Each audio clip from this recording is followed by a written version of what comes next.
Good evening, everyone. It's 9:30 on Wednesday night on the East Coast, and you know what that means if you watch this show before. You are watching/listening to the Mock and Roll Show, a fun three-headed monster of a fantasy football live YouTube show that also we upload as a podcast every Friday.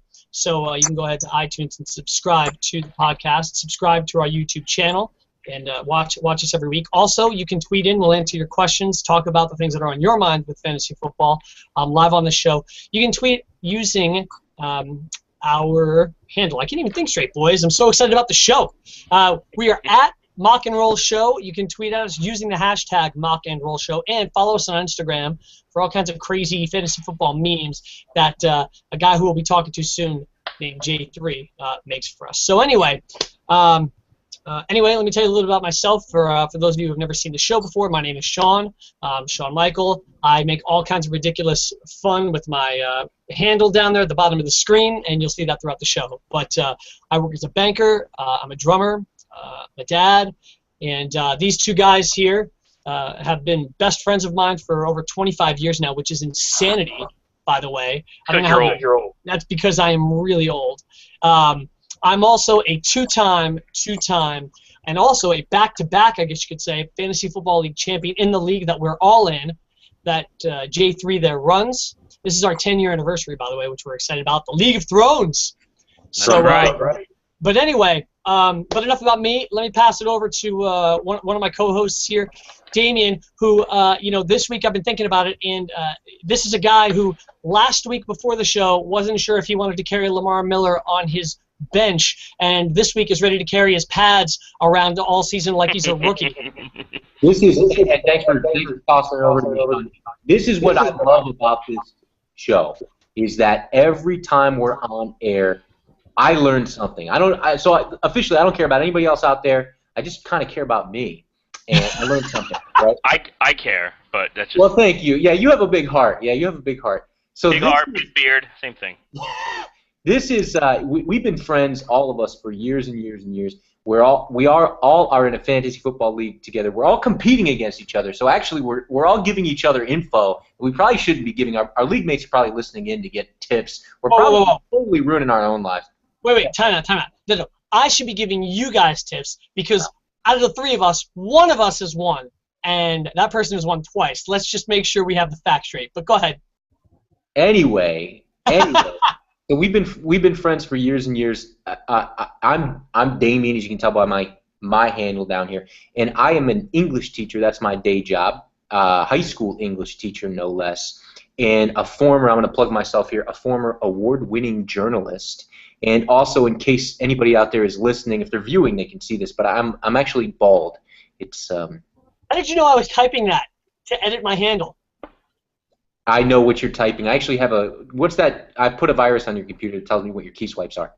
I'm sure people who had Target credit cards will be wanting to talk to you. And and I also, let me just say officially and on the record, I don't approve. And then and let me toss it to J3.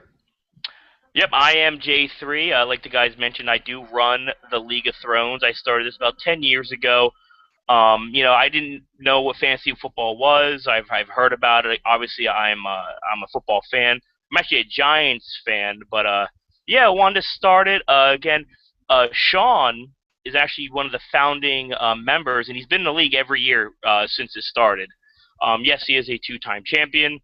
As my day job, I actually work for a medical device company that's really based out of Germany. So I do a lot of work when it comes to manufacturing prototypes for surgical instruments. So if you get hurt, you're in the OR, I might have something to do with getting it in the OR. So you're in bad shape. That's a little bit about me. Again, I'm a father. Again, the main thing about this show is learning a little more about fantasy. Trying to educate other people who may not have the expertise that we do. Again, for all of us being in fantasy football for 10+ years, we do run a high, more of a high level league where we do a little more trading. This year we're doing a lot of actually Damien's doing a lot of draft pick trading, and we're doing keepers. So Yes, so we're just here to have a little bit of fun, educate some people, and let me kick it over to the sweatiest man in YouTube world, Sean Michael. I thought we were over that last week. It's No. the light. Yes, Nothing like. your sweat glands were not over it, sir. I'm not even sweating. Hang on, let me get a paper towel. Okay, no. So guys, listen. We talk about the show, and we're kind of introducing people to who we are and what we do. But I want to make something perfectly clear here. At this show, it's not like a lot of other podcasts and things like that you might listen to. We're going to spend the next 20 minutes talking about what we had for breakfast this morning. We don't waste time on this show. We are going to jump right into it. And our featured segment that we do here is we like to stir the sauce. Damien, tell our listeners about the sauce. Yeah, I want to tell you about the sauce is our original formula for ranking players. And guys, let's be clear for our audience members and for ourselves here tonight. What we are not doing is coming in with preconceived ideas about players. We're not like every other podcast or live show where we're just going to say what we think and our minds can't be changed. We are doing a ranking summit live tonight. We're going to find out where these players are. And I can tell you guys, I don't know where you guys are, but I have no idea what these three players we're about to talk about. We're going to find out together. The sauce is how we do that. And sauce is an acronym. You can tell I'm an English teacher, so let's busted out a big word. Acronym for situation, ability, upside, and safety. So what we're going to be doing is we're going to talk about each of these three players, situation, ability, upside, and safety. We're going to decide who among the three has the best of each, and then we're going to come to a final conclusion about where would you draft these dudes? Where would you take them? Who's the best of the three? Who's the second best? Who's the third best? That's the sauce. That's what we'll be doing tonight. Good. All right. Well, that being said, over the last couple of weeks, just for our listeners who are just joining in now, first of all, this isn't just our discussion. This is your discussion too. We'd love to hear what you think. Again, stay in touch with us. We're on Twitter at Mock and Roll Show, or you can just send out a tweet with your opinions, your thoughts, and we'll be happy to share them and discuss them right on the air because there are other opinions out there. And you can use the hashtag Mock and Roll Show. All right, so anyway, over the last couple of weeks, for those of you who've been following or those who haven't been, of course, we've talked about the top-tier running backs. We've talked about, some quarterbacks right in that middle ground area, with your Brady's and some of those guys. Damien, help me out here, but it was Brady, Matt Ryan, Ryan Tannehill, so, that caliber of quarterback, yeah. Right? We've talked about all kinds of things, and this week what we're going to do is we're going to talk about more mid-round, what do you want to say, second, third-round wide receivers? Is that what you're saying? Or excuse me, wide receiver 2s and 3s? Yeah, these three guys are wide receiver 2s is what we're looking at. These are guys who are a little bit later, who you can find typically speaking in the 4th, going into the 5th round of typical drafts. If you're not in a keeper league as we are. So that's where these guys typically fall in those drafts. They're all three of them are wide receiver 2s. Tonight we're going to find out, did any of them have any upside to jump into wide receiver 1 territory, or maybe are they wide receiver 3s masquerading, there's another vocabulary word, as wide receiver 2s. All right, what do you got?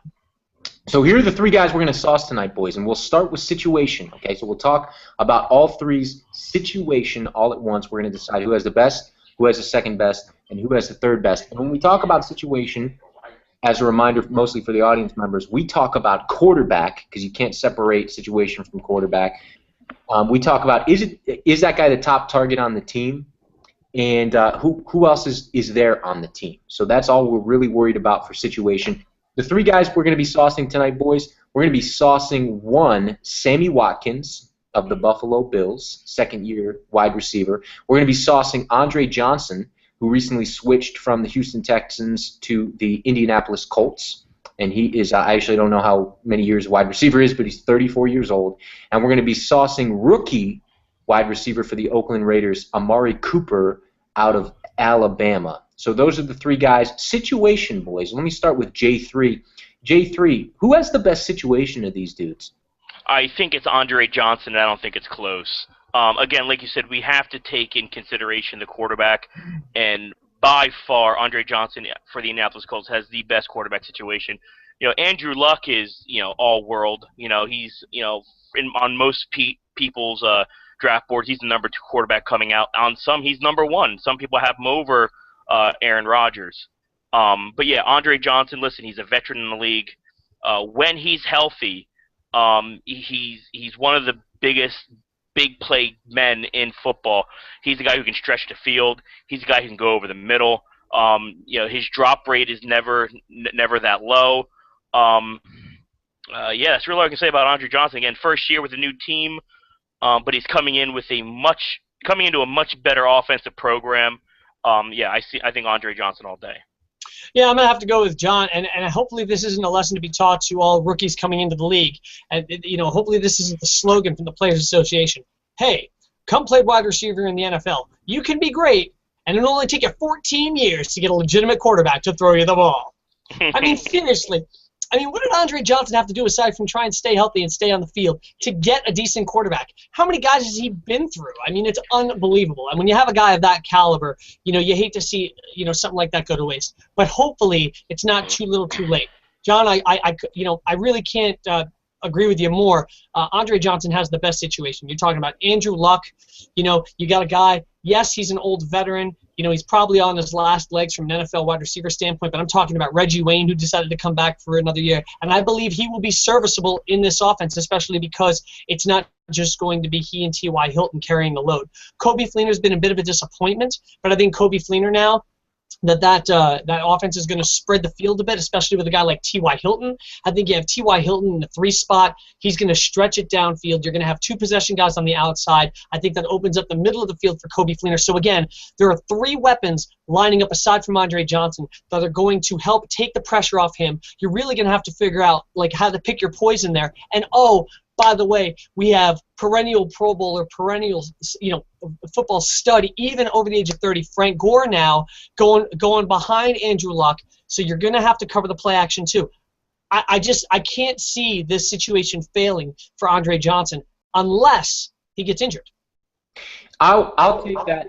I also have Andre Johnson as at 1 for a situation. Boys, let me throw a tiny bit of shade on your great love for Andre Johnson's situation. You cannot rank Andre Johnson, as you guys said, lower than 1 on this list for situation because he's got Andrew Luck throwing to him. Amari Cooper has Derek Carr, and our boy Sammy Watkins has we don't know. Is it Tyrod Taylor? Is it Matt Cass? I think it's Frank Reich. Yeah, we don't know. So anyway, you have to give it to him. However, unlike the other 2 gentlemen in this conversation, he's not the 1A clear top target on that team. There is T.Y. Hilton on that team. So that's the only thing, but that does not detract from him being number 1 in situation. I just wanted to point it out for our listeners that although the other 2 guys are the clear top target, Andre Johnson is not. But dude still got Andrew Luck. So he's 1 in situation. J3, who's number 2 for you in situation? Number 2 is again, this is a little bit tougher because now you're looking at Sammy Watkins is the one, he's coming onto his 2nd year. You always have to worry about the sophomore slump. Then you have Amari Cooper, who again, who's a rookie, so you don't know what he's going to bring. If he plays anything as he did when he was in college, you expect great things. I am actually going to go with Amari Cooper, and the reason I do that is because they do have Derek Carr, who showed a lot of promise last year. I believe they still have James Jones there, who, again, is a little bit of a veteran, a guy who can maybe show, Amari Cooper some of that, what it takes to be an NFL wide receiver, where I don't think Sammy Watkins really got that. I can't even tell you who the second wideout was there. So I have to say Amari Cooper just because I like Derek Carr. He's a good, solid rookie. He had a good, solid rookie year. I think he's just going to get better. And again, it's not by leaps and bounds, but I'm going to say Amari Cooper for number 2. All right, here's the thing. John, I agree with you, by the way. Amari Cooper is in a number 2 situation. If for no other reason alone, that all 3 of us can name the starting quarterback on that team. I mean, seriously. Yeah. You got to have somebody chuck you the rock. You know what I mean? And yeah, you have receivers out there who have made a career out of making great plays at their skill position on the outside there with having no-name quarterbacks just because they're that good. But you have to know who your quarterback is going to be. So first of all, I'm going to say that. Second of all, you know, Latavius Murray isn't on par with LeSean McCoy. Damien, I know you're down on McCoy, but McCoy is still a talented back. So, you know, that does help Sammy Watkins a little bit because you do have to really worry about the threat. I think Latavius Murray is going to be, you know, a good back, but he's not the same kind of threat behind the center or behind the quarterback that LeSean McCoy is at this point. Okay? Now, here's the biggest thing, and it's something that you left out, John, and to me, I feel like this is one of the biggest reasons that I think Amari Cooper is in a great situation. Okay? I'm not worried about James Jones. David Carr is going to help the situation. Latavius Murray is going to be a serviceable back. Here's the thing. The guy that everybody seems to forget, and it's not his fault, and we talked about this before. They have Michael Crabtree now. Okay? Yeah. The Oakland Raiders picked up Michael Crabtree. Say what you want about Crabtree's numbers and say what you want about his career. Here's who the guys have thrown. Look at who he's had throwing the ball. He's had Alex Smith, who's not a pocket quarterback, and a guy that's going to deliver, you know, like Rodgers and these other guys are. Okay. Then you have a guy, Colin Kaepernick, and how much did we talk already about Colin Kaepernick? The guy can't get past his first read. Okay, so he locks onto a receiver, and that's his guy, and that's who he's always going to. Okay, Michael Crabtree hasn't done anything to show that he doesn't have the talent to be an all-pro caliber wide receiver. I just think he hasn't had a quarterback that can deliver the ball to him. Now, I'm not saying he does with David Carr. What I am saying is that Michael Crabtree and Cooper will benefit from each other because Crabtree is a big physical possession guy, and Amari Cooper can stretch the field. And Tim Brown gave his thoughts when somebody said that they're in preseason, or excuse me, in camps, comparing Amari Cooper to a guy like Tim Brown, but with more explosive over-the-top speed. And you know what Tim Brown said? Tim Brown said he believes every single bit of it, and he believes that Amari Cooper could dominate from the day he starts the NFL season on that field. So I think that there are a lot of weapons on that offense to take the pressure off of a guy like Amari Cooper, where in Buffalo it's Sammy Watkins out there catching balls, and then I don't think Percy Harvin's a guy that takes any pressure off of him, and I can't name the next target. LeSean McCoy. Yeah. But great, so you see exactly what I'm saying. There's nobody outside to take that pressure off of Watkins. He's going to draw all the coverage, and he's not a big guy like a Calvin Johnson or a Demaryius Thomas, who I think is going to be able to be as physical. Hey, and just to back up what I was saying about Amari Cooper, go back and listen to our running back show, and you'll see my love for Latavius Murray, and I think about his upside. And that right there is helping me make my determination about Amari Cooper. Good point. What you're saying, guys, I agree with you. I think Amari Cooper's in the second best situation of these three guys. John, J3, I agree with you completely. I don't think it's a wide gap. Okay, I don't think it's. For me, it's Andre Johnson, then there's like a big jump, like a cliff, a crevasse, and then there's these two other guys. And I think these two other guys are close. But I think what you're saying, for me, it comes down to, and I like what you said, I forgot about Crabtree, dude. Yeah, everybody forgot about I did too. I didn't forget he was there. I knew that he was there, but I forgot he's a really good route runner. Like, Crabtree's legit. Good hands. Great hands. He's smart, and he is a strong guy. He's legit, so I forgot about him. But you know what? For me, it comes down to, and I don't feel like I have to look too. I'm not looking into the backfields as much. I know that makes a difference. I know it does. But Derek Carr was okay last year. The Buffalo Bills might be playing Tyrod Taylor as your quarterback. Oh, come on. No, EJ Manuel will beat him out. Yeah, I'm sure he will, but yes, exactly. E.J. Manuel versus Derek Carr. Amari Cooper's second best in terms of situation. Hey. Let's go ahead, Johnny. I was say don't besmirch the name of E.J. Manuel. He's a Florida State alum. Yeah, I know you love the FSU alums. Let's bounce over to ability, and just to recap, we got situation. We got Andre Johnson 1, Amari Cooper 2, Sammy Watkins 3. Boys, you know what? Anything else to say about the situation for Sammy Watkins? I mean, I think we sort of said it, but anything to add? Yeah, again, it's gonna depend on who is the quarterback there. Unless they go get someone, it doesn't look great because Matt Castle, he's had one good year in his whole career, and that's with and that was with New England. Other than that, he's never played up to the hype. You know, E.J. Manuel fell flat on, and it pains me to say that he fell flat in his rookie campaign, and you know, Tyrod Taylor is unfortunately Tyrod Taylor. You know, and again, he doesn't have, you know, yeah, he has Percy Harvin, but he's a guy who's always, you know, he's a clubhouse, and I don't even like saying the word cancer, but he's like a Terrell Owens just without the talent. Yeah. I do want to say one thing about Sammy Watkins' situation, and then we can move on. Here's what I have to say. Rex Ryan is the head coach of that offense. Okay, Rex Ryan.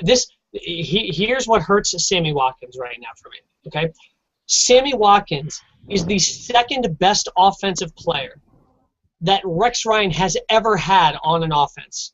He has LaShawn McCoy running the ball, who is the best offensive player Rex Ryan has ever had in a Rex Ryan offense. But he is the worst quarterback situation that he has ever had as the head coach of a football team. And that's not, and you know, and that's no disrespect. That is saying something. Yeah. When you look at what the Jets have had. Yeah. So what I'm saying is it's great that he's got a great wide receiver, and it's great that he's got a great running back. Rex Ryan does not know how to get an offense going, and he hasn't had an offensive coordinator who has shown that they have the ability to do so.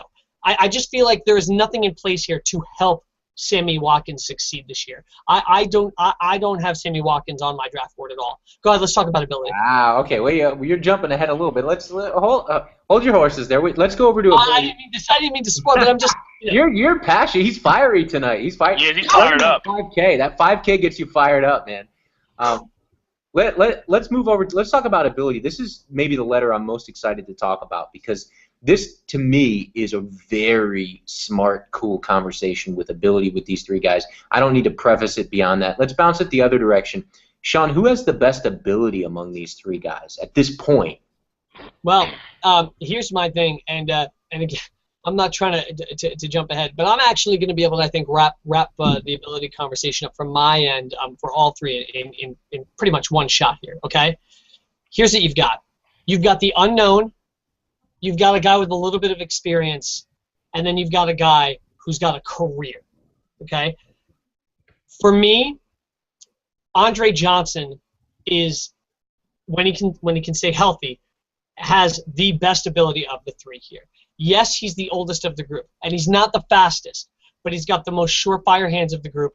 Okay, he's got the most route running experience in an NFL offense, and he's got Andrew Luck to throw that ball. You know what I mean? Which is going to make his job easier from an ability standpoint. You know, he's smart. He knows how to read his matchups. He's a big, physical, strong receiver. So even though he's older, he's got all of the tools.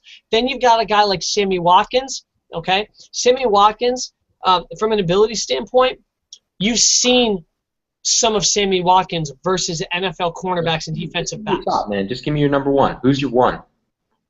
Well, Andre Johnson is going to be the number one there for me. Okay. J3. For me, it's actually Amari Cooper. Again, the reason I say this is if you watch his college reel, and that's all we have to go on, is his college reel and his combine. And, you know, like what Sean was saying about Andre Johnson's, you know, his hands and everything, his hands are honestly no better or no worse than any of these three guys. All three guys are professional wide receivers. They are good pass catchers. They're good route runners. But I think when it comes to ability, I have to give it to Amari Cooper. He's a tall receiver. He's an electric player. You know, and if you look at both Cooper and Watkins, they came into the league exactly the same way. First round draft picks, number 4 overalls. You know, Sammy Watkins' ability, you know, it's there, but again, he wasn't even a 1,000-yard receiver last year. Again, going back to his situation, that probably has something to do with it. I think with Amari Cooper, I think he's going to be the Mike Evans of this year's draft, where he wasn't one, but he's going to not outshine everyone, but he's going to be the number 1 or number 2 receiver coming out of this class. So I'm saying Amari Cooper. Can I just argue against that for 1 second? Sure. Okay. Okay. Well, hold on, Sean. You can jump in because I'm on the same team as J3. So you argue against the two of us. Okay. Here's the thing, right? I love the idea of what Amari Cooper could be and might be. But here's the thing. You know what? If I had 10 minutes, I could pull up just the longest list that would probably take up the whole show of absolute stud college wide receivers who, when they hit the NFL, have a reality check. So here's what I'm saying. In 2 weeks, like 2 weeks into the NFL season, my mind could completely change. And I love the potential Amari Cooper has. I think he could be great, but we don't know if he's great against NFL defenses, against NFL defensive backs, and against NFL schemes yet. So that's all I'm saying. I think that Amari Cooper could be like you said, he could be a stud 6 weeks into the season, but he's yet to take a snap and go against a Darrelle Revis, or even a guy who's less talented, like a Parrish Cox. You don't know what you're going to get yet. Okay, I'm going to take. I'm sorry. Let's not take what Sean said one step further. And on the same token, I can also make a bigger list of veteran wide receivers switching NFL teams and never finding that success again. Again, they're almost in the same situation where they're new players on new teams. It just happens to be that more. As am I. Okay. Listen. I can show you, or if you look at the stats, Andre Johnson hasn't always had the best seasons. Again, and then you can't say that Andre Johnson, he's bad because he's a bad quarterback, but he's had big seasons with that same quarterback, over a year. So it's not only that. It's not only a situation. It is ability, where I think his ability is good. But if you're taking the ability attributes of Andre Johnson and you're putting a younger, faster, hungrier Amari Cooper, I'm taking Amari Cooper. Hold on. Let me hop in here and jump in the conversation. I promise this is 10 seconds. The only ability you have on paper for Amari Cooper are Madden stats. No, I have combine stats and I have his college resume. Let me hop into this conversation and speak my piece here. J3, I love you tonight, buddy, because you and I are we are copacetic tonight. I have Amari Cooper at number 1. For me, Sean, everything you're saying is legitimate if we're talking about 2009. The reality is that Andre Johnson's 34 years old. If you look at Pro Football Focus, in terms of yards per route run, which is a really respected metric of how effective a receiver is, DeAndre Hopkins lapped Andre Johnson on that team. And here's what I want to say. He is the better DeAndre Hopkins at this stage in his career is by far a better wide receiver than Andre Johnson. And you know who knows it? His employer, the Houston Texans, let Andre Johnson go because they know it, man. Cooper, and what you're saying, Sean, is legitimate. You said he hasn't done it against NFL offenses yet. But Amari Cooper already is being hailed as the best route runner of this class, not to mention his excellent speed, not to mention his excellent hands. In terms of pure talent, the rookies who do it their first years, route running, Keenan Allen, Odell Beckham. To me, if you're talking about pure talent, who would you start a team with right now? In terms of ability, it's not Andre Johnson on this list. It's Amari. No. But that's not. But we're not talking. If the discussion is how are you ranking these guys, because you're going to draft him as a keeper, which in most leagues you're going to be drafting these guys too early to have them as keepers. I mean this year, dude. I mean this year, who has more ability? This year for me, it's Amari Cooper. Yep. Again, I'm not sitting here saying that Andre Johnson is the most talented, overall talented and best situated. All I'm saying is that we don't know what Amari in 2 weeks. After 1 week in the NFL. Right? You can make a legitimate case because you've seen what Amari Cooper can do on the field. That's fair. You know what I mean? That's fair. And so don't think that I'm hating on Amari Cooper. And I want to say this to the listeners out there, and I'm going to say this to you guys. I'm a buyer on Amari Cooper. I'm buying Amari Cooper. If he fell to me in the right spot, I would take him, and I wouldn't think twice about it. You know what I mean?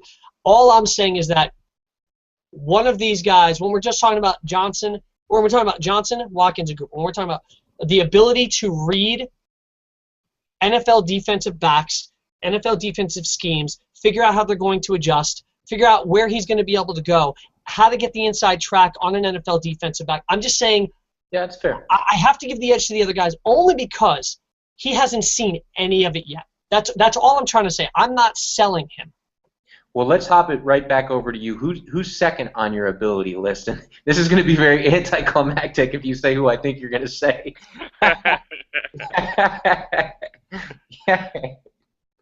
From an ability standpoint, I am going to take I'm going to take Sammy Watkins here. Wow. I like him. Again, don't be confused. We're talking specifically about a player's ability to perform. None of us have any idea how Amari Cooper will perform against an NFL defense. Now, Sammy Watkins didn't perform well, but I do give most of that credit to the quarterbacks that are throwing him the ball. Okay? If you don't have anybody that can throw you the ball, what you can only do with what you have. And when you get it, when he gets the ball, Sammy Watkins was able to make some big plays, and we saw that last year. Okay? So again, I'm not selling on Amari Cooper, and I'm not selling on Sammy Watkins saying that they're garbage players or anything like that. I'm just saying that from an ability standpoint, Amari Cooper is the great unknown until week 1. So Sammy Watkins is going to be my 2 right now for ability. My build for 2 is actually Andre Johnson. Not a, it's not a big step up from Sammy Watkins, but with a lot of reasons Sean gave is why I'm taking Andre Johnson. Again, he's a proven commodity, in the league. Listen, he's a guy who can, like I said before in the last segment, he's a guy who can stretch the field. He's also a guy who can come over the middle. Again, he may have lost a step, but I think even with him losing a step, I think his ability is still better than Sammy Watkins. Yeah, I'll disagree with that. I have Sammy Watkins at 2, which means I have Andre Johnson at 3. At this stage in their careers, if you're giving a lifetime achievement award, I give it to Andre Johnson. If you're talking about reading defenses, yeah, sure, Sean, I think that's a legitimate case. Sammy Watkins didn't have a world-beating rookie season. Part of that was because he was injured. Part of that is because I don't think he was yet a great route runner. But he still had, I think it was 1.56 yards per route run, which was very respectable, which much, much higher, by the way, than the totals that Andre Johnson put up. At this point in their careers, Sammy Watkins is by far the more explosive wide receiver. Andre Johnson's a possession receiver at this point in his career. Listen, he might have better numbers at the end of this year, and maybe he will. But the dude is a possession receiver. He's not going to get past almost any cornerback in this league. Sammy Watkins is a special athlete. He's probably not as good a route runner as Andre Johnson. I think they're close in ability, but I have Sammy Watkins at 2. For 3, Sean, you have Amari Cooper. Make the case. Yes. But for what you said, I just want to say, remember, Cortland Finnegan learned several years ago, when you're Andre Johnson's never been a really fast, explosive guy. You don't need to be when you can just flick them off of you like they're a gnat because you're as strong as Andre Johnson is. Guys like Crabtree and Johnson aren't burners, but good luck trying to tackle them. You know what I mean? Well, Johnson will get hurt. But anyway, Amari Cooper I have at 3 again, and I really want to preface this.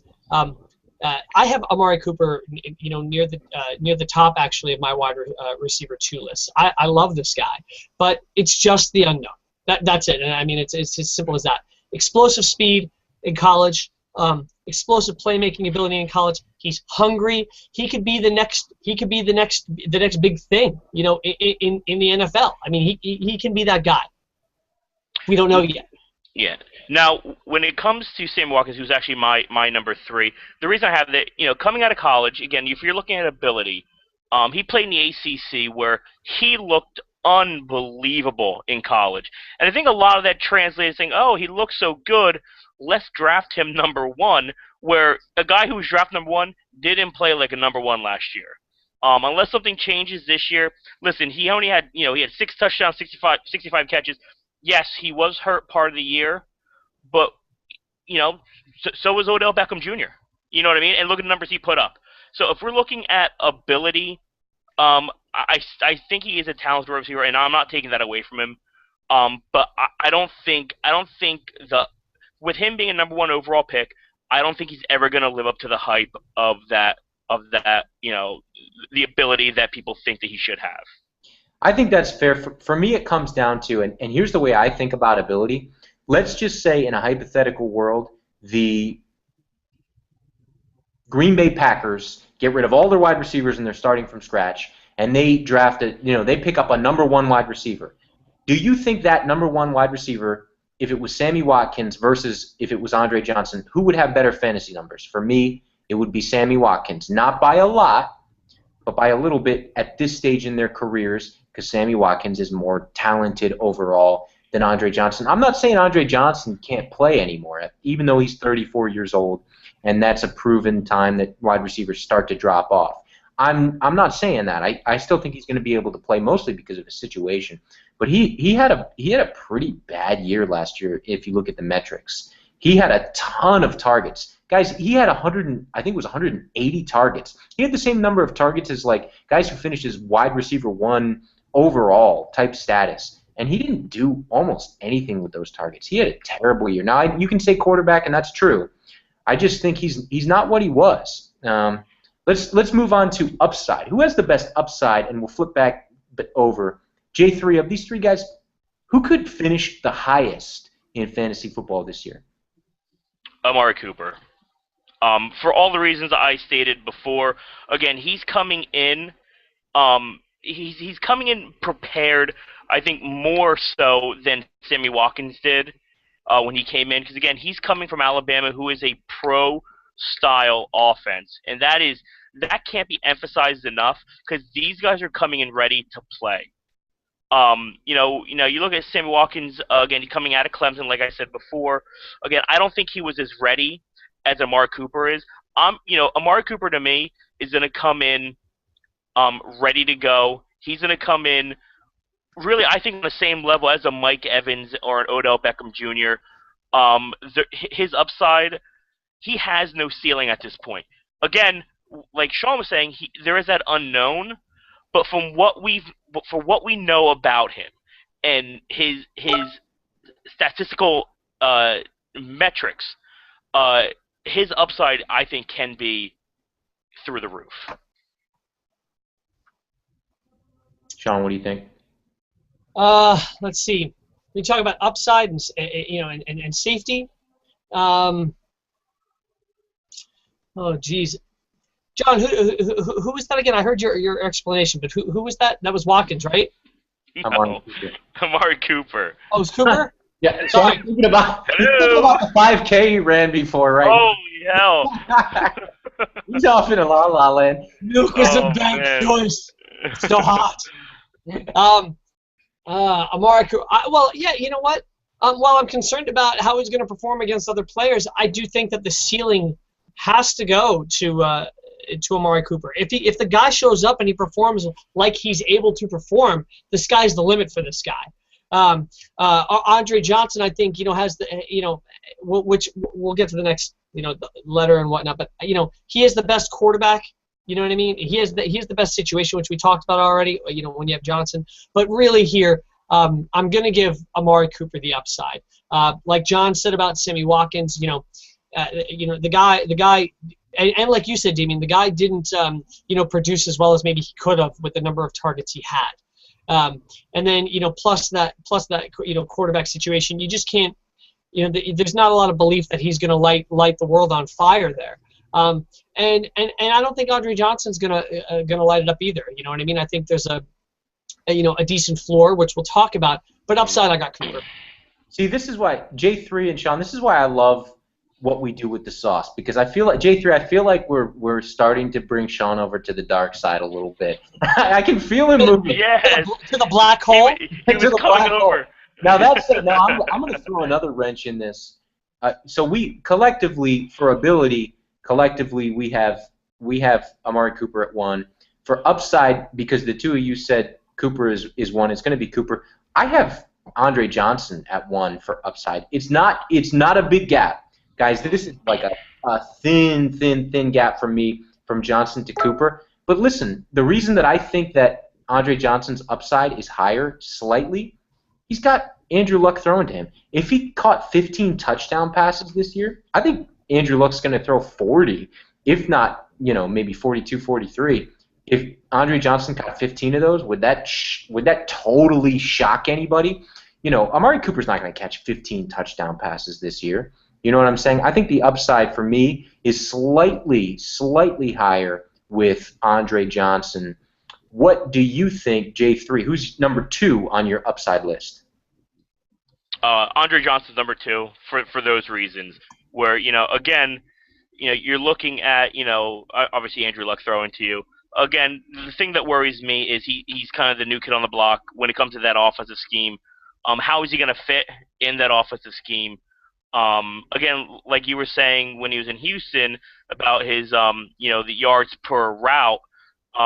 Is that going to kind of come back and haunt him in Indy again, where you have Coby Fleener and you have a Dwayne Allen, who are guys who are going to take a lot of those passes away from him. Plus you have T.Y. Hilton.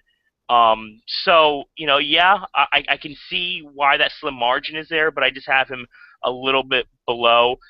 Another reason why is I think we've seen, whether it was in 2009 or 2000, we've seen Andre Johnson's ceiling. I don't think he's going to have a better year than that. Where if you take those two guys, say, if everything had happened the way it should happen, or all the stars aligned, who could have the bigger year? And unfortunately, I think it's going to be Amari Cooper because, again, going back to ability, I think ability and upside are kind of almost married a little bit. It's fair. It's a good point, dude. I'm close on it. Yeah, I'm very close on it. So there's our, and I think we know where we stand on Watkins, number 3 there clearly for upside. Let's talk about safety, and just to remind the audience, when we talk about safety, we talk about injury risk, and we talk about other guys who could steal targets.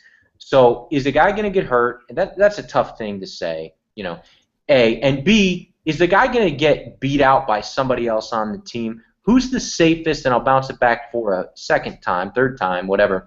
Sean, who's the safest on this list for you? Well, I'm actually gonna have to go with Amari Cooper here. As far as the safe pick goes, and here's why. I initially wanted to say Andre Johnson, okay, but I can't because the same reason I think, in other words, I think Andre Johnson could be the safest from a production standpoint because of the situation he's in. Andrew, hold on, Sean. Can I pause you 1 second? I'm sorry. I apologize for interjecting. You said before that Amari Cooper, you're afraid that you don't even know what he's going to be. Right. Let me explain. We're talking about now. You're saying he's the safest guy. I just got to call you on that. No. Let me say the ability is unknown, right? But here's what we do know about Andre Johnson. The guy hasn't had a healthy season without nagging injuries following him around in years. Okay? Again, safety, we don't even know the starting quarterback in Buffalo. Who's going to throw to Sammy Watkins? Right? Safety. We know that Derek Carr is a year under his belt. Okay? We know that Michael Crabtree is there to take some of the pressure off that rookie wideout, Amari Cooper. We know that Latavius Murray has shown, shades of the ability or signs of the ability to be able to be, a responsible running back that you can count on so far. Okay? So what I'm saying is, when you talk about safety, this isn't about Amari Cooper's ability. This is about, and the unknown there. It's that we know that the guy has raw talent coming into the NFL, and he has a safe situation around him to give him the opportunity to succeed, and he doesn't have a history of injury. That's what I'm banking safety on. If the guy can make plays against NFL defensive backs and not get shut down, then he's going to that's the only thing that I'm concerned about with him. That's it. Yeah. J3, what do you think? Sean, can you do us both a favor real quick? Just tell us, we brought you over?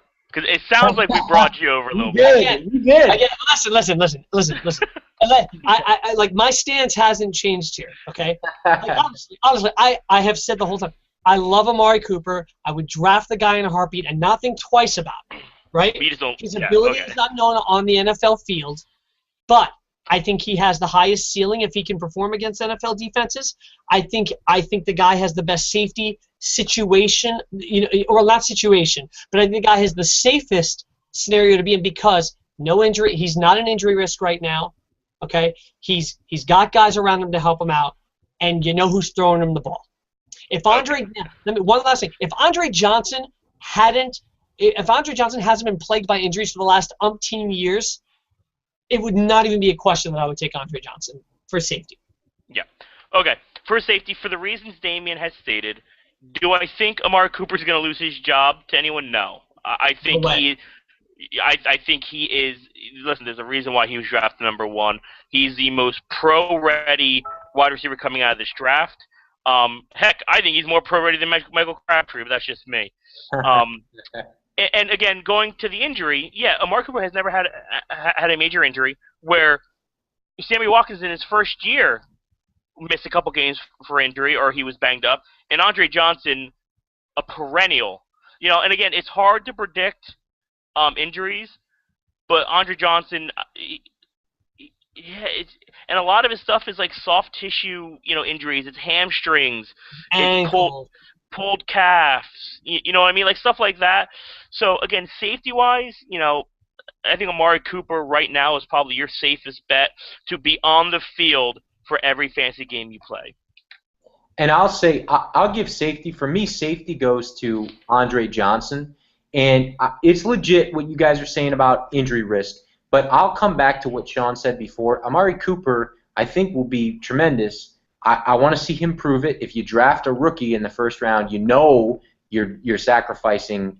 I'm sorry, not in the first round. If you draft a rookie, you're sacrificing safety no matter where you draft him.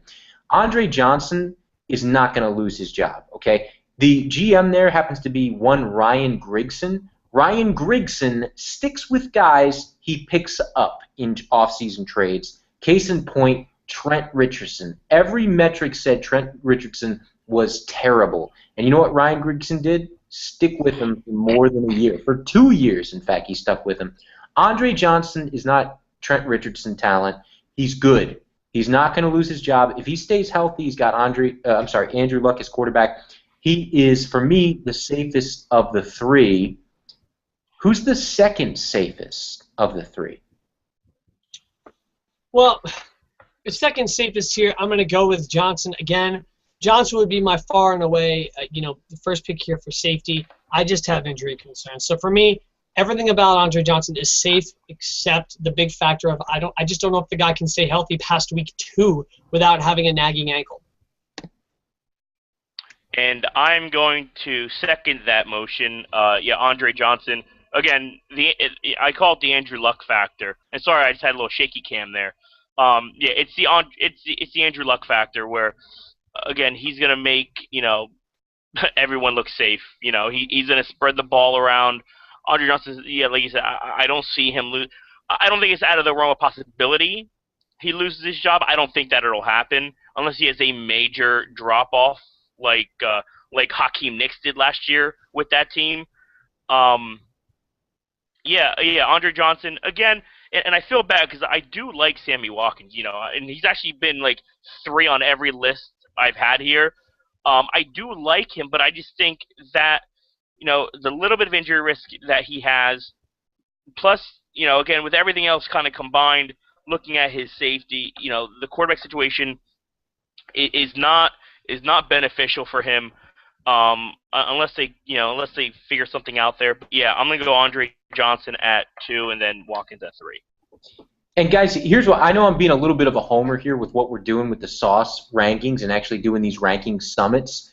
But if you look at this, boys, what we just did here tonight, we actually completely reversed ESPN's rankings. ESPN would have you believe, audience members, that the way these players should be ordered should be the first one that you would take would be Sammy Watkins. The second one you'd take would be Andre Johnson, and the third one you would take would be Amari Cooper. We have it flipped.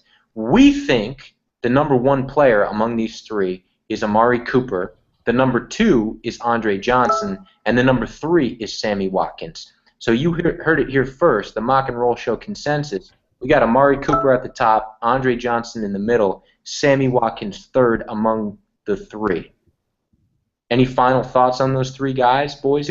Anybody's feelings changed, or anybody's feelings? Sean, your feelings hurt here, or what?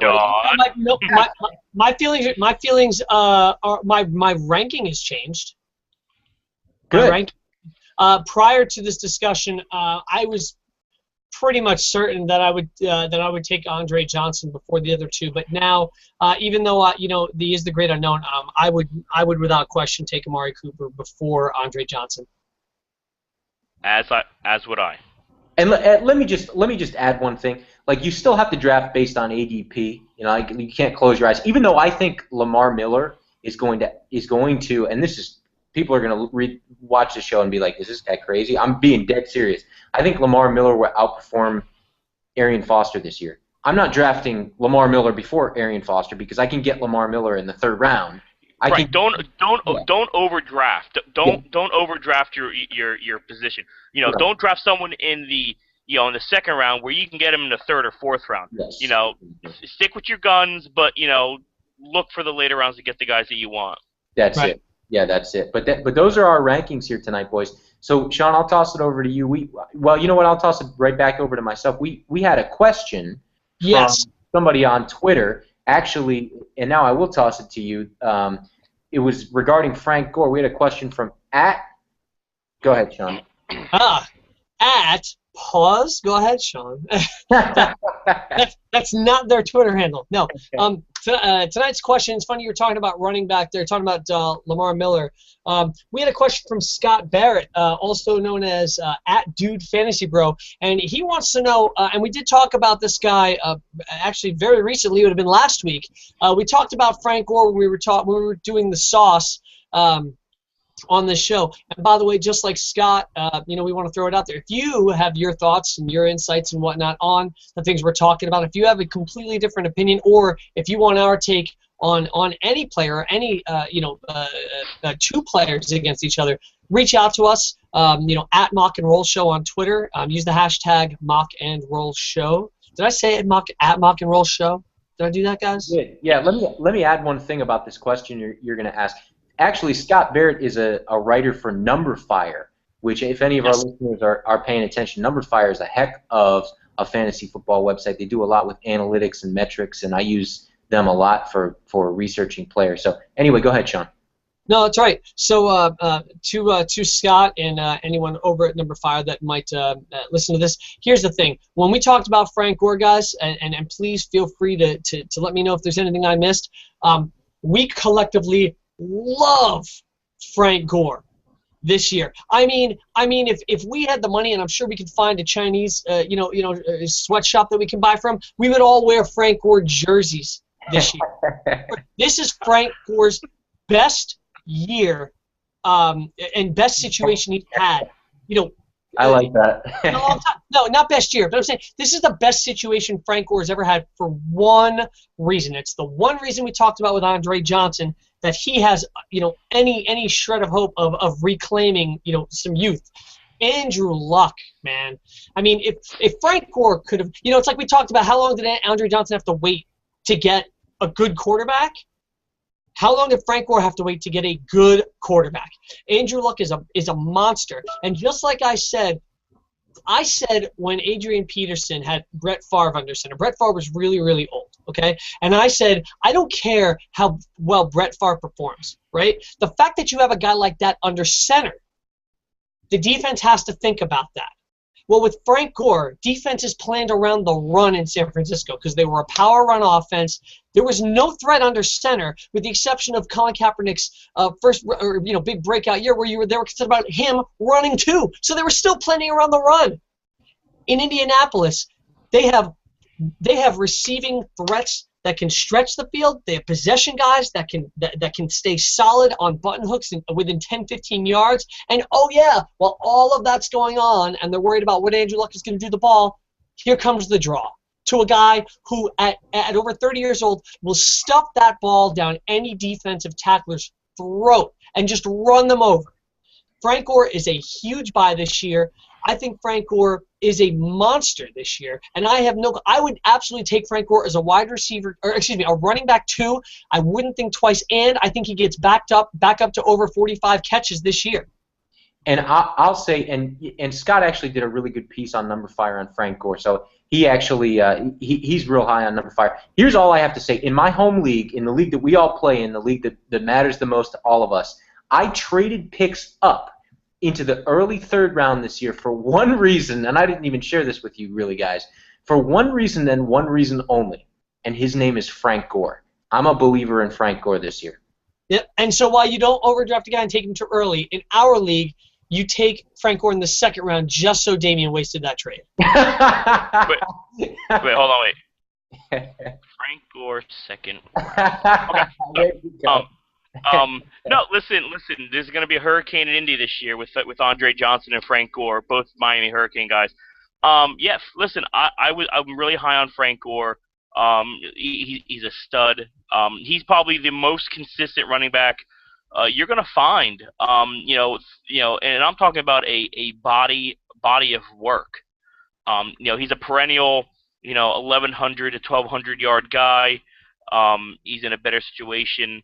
I don't think even with him being over that, I think 33, 34, his ability I don't think has diminished. I think they're going to use him the right way, where they're not going to feed him the ball, so many times his legs are going to fall off. I think they're going to use him smartly, knowing how old he is. But yeah, I think he's going to have a very productive year. Yeah. I don't know what else to say about Frank Gore. I like him, and I think he's going to do well. Here's what else you say about that guy. You want to talk about safety, and you want to talk about security. We talked about this last week when we were talking about these running backs. Frank Gore hasn't missed a game in 4 years. Frank Gore has never in his entire career averaged less than 4 yards a carry. The guy is a machine. And again, I love talking about this, and it's probably the most over-talked about thing with Frank Gore. By the way, the guy has done everything he's done, having had double knee surgeries on both knees before he even stepped on an NFL field. This guy, yeah, I'm not crying about it. Hey, listen, all about it. So anyway, Scott, thank you so much for your question. If you guys don't have anything to add, but seriously, thank you again. Chime in, send us your thoughts, tweet us your thoughts, and keep coming at us with what you have. And hey, while we're talking about things that we have something that we want to share with you guys. Fantasy sports fans are winning huge cash prizes every day at DraftKings.com, America's favorite place to play daily fantasy sports. Daily fantasy sports means no season-long commitments. Play whenever you want.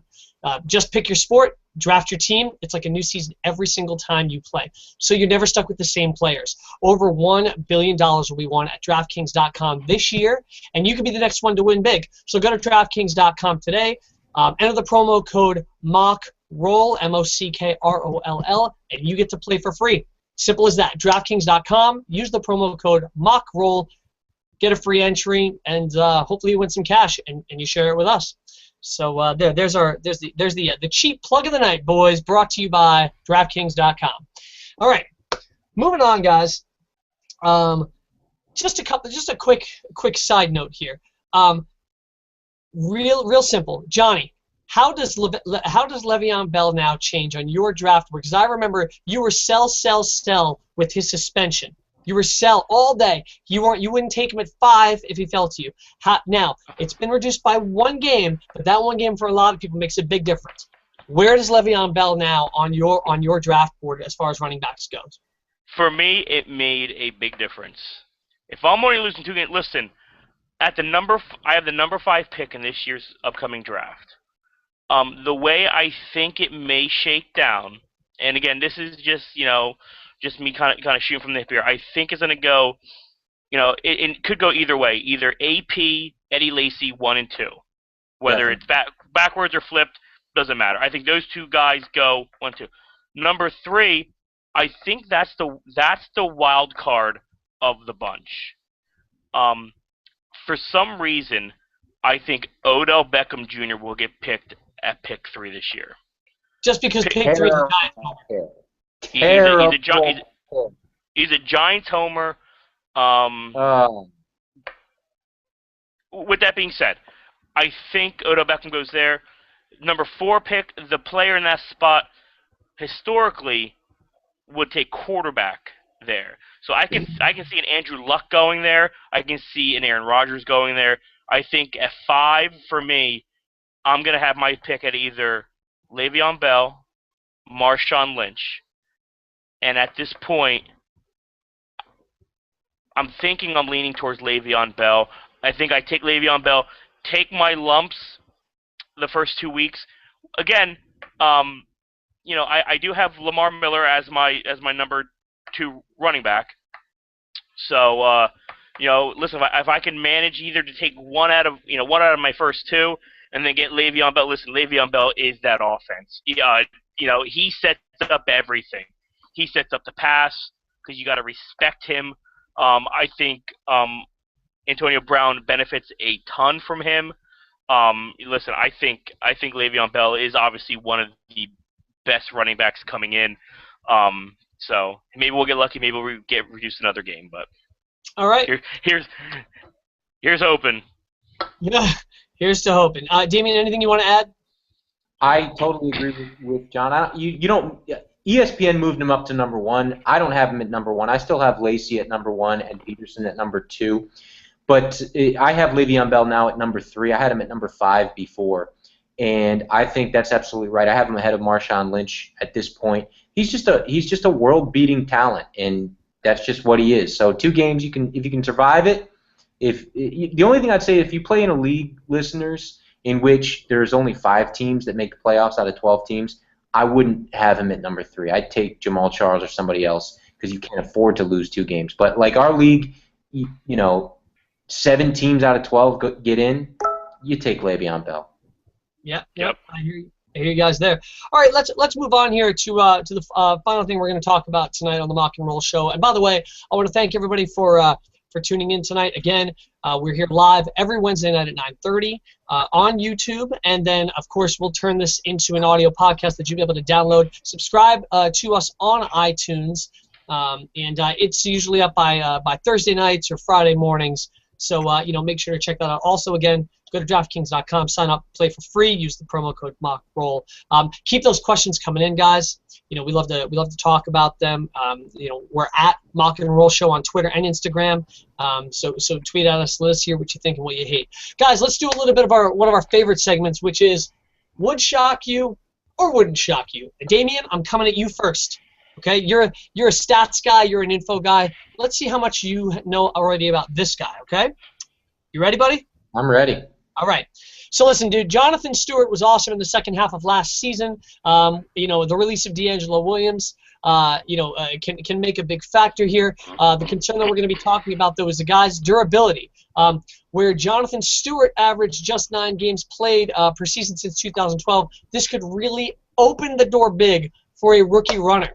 So my question is, would it shock you or wouldn't it shock you to see Cameron Artis-Payne become a super hot waiver wire pickup? It wouldn't shock me at all to see that happen, but let me do the thing that I tell my AP students never to do. They're always supposed to answer the prompt, so I'm kind of not answering the prompt here. It wouldn't shock me, however, Jonathan Stewart being injury prone is #fantasy narrative. Yeah, he's been injury prone, but guess what? You're getting a value on him for a guy that's easily could be a running back 1 this year. Wouldn't shock me if Artis-Payne was a huge waiver wire pickup. Wouldn't shock me if Stewart got injured again. But Jonathan Stewart, you're getting a real value on him this year. I love Jonathan Stewart this year. Johnny. I think any running back. Listen, you can put any guy behind Jonathan Stewart, and he's a must pickup. Jonathan Stewart, it's not if he gets hurt, it's when he gets hurt. And he will get hurt. And I think that offense in Carolina is getting better. If Cam Newton can stay healthy, listen, Cam Newton has a big arm. And Kelvin Benjamin is really, at this point, the prototypical stretch the field to go up, get the ball. So it's hard for you to put 8 in a box against that team trying to stuff, Cam Newton and Jonathan Stewart. With that being said, you have to respect the run game, and any running back there, if Jonathan Stewart gets hurt, you're going to want to pick up on Cameron. So, yeah, I'm saying it would not shock me if he was a big pickup. Okay, all right. I was only going to give you one more, but actually there are two here that really kind of fascinate me tonight. So we're going to get them out real quick. Johnny, I'm going to start with you. It would shock you. Now, this is going to sound potentially insane, this question. Okay? What I like, man. That's what I do best. Nothing less from you, Sean. Well, fair enough, boys. Here, let me just set this up, okay? This might sound a little bit insane, but the guy that I'm about to mention to you, okay, would have finished second in fantasy points last year if he were a tight end, okay? He would have finished second among all tight ends in each of the last 4 years. Think about that for a second, okay? Okay? If there's one guy at this position you should draft, there's no question that you take him 2 rounds before you take another guy at that position. My question to you, Johnny, would it shock you to see Stephen Gostkowski outscore all but 2 tight ends this year? Yes, it would shock me. I think obviously Gronk is going to score just a ton of points. Jimmy Graham, I don't know that you guys are as high on Jimmy Graham as maybe I am. I think he's going to do well in that offense. I think he's going to score a ton of points. And someone that maybe he's flying under the radar, which I think is going to score a lot of points. I think he's a good tight end. Is Travis Kelce from the Kansas City Chiefs. I think he's potentially can score a bunch. So no, especially with Brady potentially missing 4 games at the beginning of the year. It doesn't seem like a lot, but listen, if they can't put points on the board, they can't get into scoring position with Garofalo. Gronk or Stephen Gostkowski may not score as many points. But no, it would shock me. I think there are some talented tight ends out there that I think are going to score some points. Even if you look at the guys over in Indy, Dwayne Allen and Colby Fleener, I think they're both pretty solid talents. Okay, now Damien, before you give your insight, and I mean this facetiously, John, I don't know if you heard me, okay? I know you have the headset on, but again, probably not. Each of the last 4 years, Stephen Gostkowski would have finished number 2 among all tight ends every single year of the last 4. So I hear what you're saying, and I think Brady does play the fact. Yeah, and I heard that. Yeah. So Damien, I mean, is it really that crazy to think? Here's what I'll say about that. And again, I'm doing a terrible job of answering your questions. I'm doing exactly what I tell my students not to do. But I don't care, because I don't care about kickers. Because I'm sorry, I don't care, dude. Like, who is it? Peyton Manning? You gonna call him an idiot kicker? Yeah, I don't care. When it comes up to that 17th round, because that's in our league we have 17 rounds, and that's where I'll take my kicker. I'm just gonna take pretty much anybody, and I don't care, because you know what's the least consistent scoring among all positions every year in fantasy football? John, IDP. What just happened? You froze up, Damien. We're going off the rails here. It's like this is like an Ozzy Osbourne song. It's like a crazy trick. Fantasy kicker scoring, guys. It's totally inconsistent. You can get anybody on the waiver. I don't care. I don't need Gostkowski or any of the other skis or Mort Anderson, or I don't even need Rob Baronis. You know what I mean? You want Martin Gramatica in a celebration? I want Steve Weatherford. You got him. No, I think you really want him. You want a poster? Doing those poses? I may have one. All right. I was going to give you guys another one, but I think we'll save it for next week. Any closing thoughts, guys, before we wrap this up? Yeah, I have one. Just to make sure, listeners out there, check out our Instagram feeds. I've been working on creating some pretty funny memes, and I'll have some other funny stuff coming out. So we're gonna be releasing around 1 to 2 per day. So just keep out, keep on a look for them. If you like them, make sure you hit like, share them to Facebook. You can do that, and I'll try and do the same. And hopefully, next couple weeks we will have an official Facebook page. Hopefully. Yeah. John. Yeah. I need to say something. I have a really important message tonight. Okay, I really do. Listen, Uncle Jeff, if you're out there tonight, Uncle Jeff, listening to this tonight, buddy. I know you like the Giants. Okay, I know you. Wait, stop! Don't talk him out of it. Don't talk him out of it. Don't talk him out of it. Stop. Okay, wait. Cut the feed. Yeah, hold on. Cut the feed. Cut the feed. I know. I'm sorry. I know you like the Giants, Uncle Jeff. Don't take Odell Beckham at 3 overall. Wait, listen. That was really weird. That was really weird because as soon as we said cut the feed, it cut the feed. Johnny and I got cut off. What the hell happened? Anyway, I think Johnny's still gone. Johnny's still gone. He's. Cut the feed. There he is. He's back. Did you cut the feed? What happened? What happened? You yelled cut oh my the feed. God. Uncle Jeff was listening. I was like, did he really cut the feed? That's amazing. Oh my God! Listen. If there was ever a time for a technical oops, it's allowed right there.